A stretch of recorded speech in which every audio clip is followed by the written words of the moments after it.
नमस्कार मित्रांनो, तुम्ही याआधी थंडगार सरबत, मिल्कशेक आणि आईस्क्रीम घालून फालुदा नक्कीच खाल्ला असेल.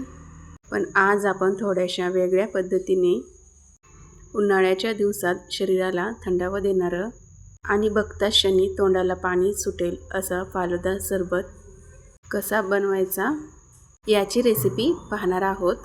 ही अतिशय युनिक आणि नवीन रेसिपी आहे, त्यामुळे व्हिडिओ अगदी लास्टपर्यंत नक्की पहा आणि स्टेप बाय स्टेप तुम्हाला समजेल.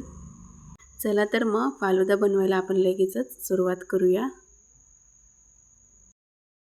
सर्वात अगोदर एका मोठ्या भांड्यामध्ये अर्धा लिटर दूध हे उकळायला गॅसवर ठेवायचं मध्यम आचेवर.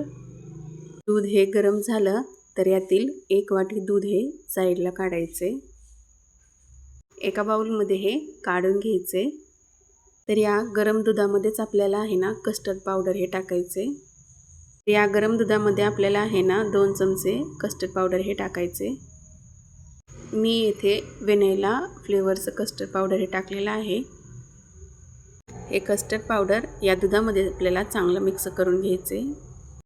यामध्ये अजिबात कुटळे हे राहता कामा नये. हे पहा, व्यवस्थित कस्टर्ड पावडर मी मिक्स करून घेतले. आता हे कस्टर्ड पावडर आहे ना या उकळत्या दुधामध्ये आपल्याला थोडे थोडे करून टाकायचे.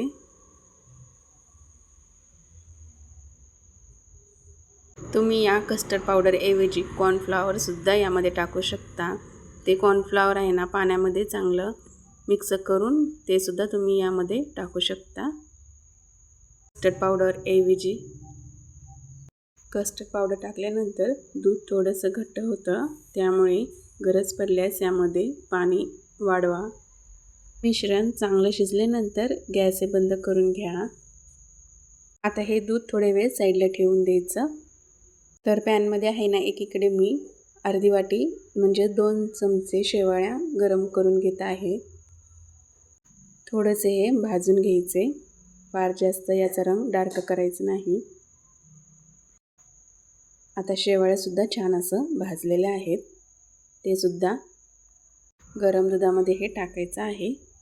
तर या दुधामध्ये मी अगोदर 1 वाटी हे साखर टाकून घेत आहे. साखर हे तुम्ही तुमच्या आवडीनुसार कमी जास्त करू शकता. साखर टाकल्यानंतर आपल्याला या दुधामध्ये शेवाळ्यासुद्धा टाकायचं आहे. हे शेवाळ्यासुद्धा आपल्याला चांगलं मिक्स करून घ्यायचे.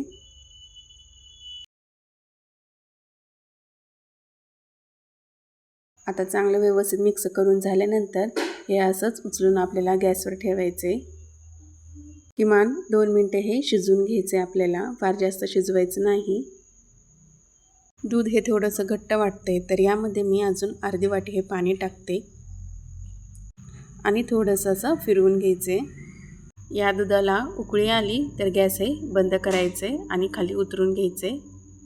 थोडंसं हे दूध आहे ना कोमट करून घ्यायचे आणि या कोमट दुधामध्ये आपल्याला आहे ना सब्जेचे बिया हे टाकायचे.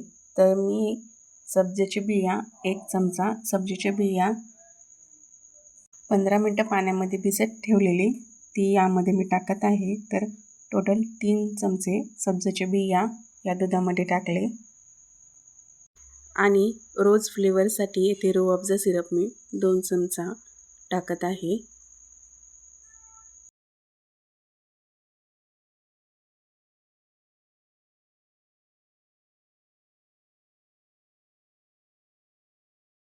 हे सर्व मिश्रण चांगलं मिक्स करून घ्यायचे आणि फ्रीजमध्ये ठेवून द्यायचं 1 तासासाठी. अशा प्रकारे आपला थंडगार फालुदा सरबत हा तयार झालेला आहे. तर कसं वाटलं तुम्हाला हा थंडगार आणि झटपट सरबत? असे हे झटपट होणारं फालुदा सरबत तुम्ही नक्की तयार करून पहा आणि कसे झाले ते मला कमेंटद्वारे सांगायला विसरू नका. जर तुम्हाला आजची ही रेसिपी आवडली असेल तर व्हिडिओला लाईक, शेअर आणि सबस्क्राईब करायला विसरू नका. तुमच्या मित्रमैत्रिणींसोबत हा व्हिडिओ जास्तीत जास्त शेअर करा. धन्यवाद.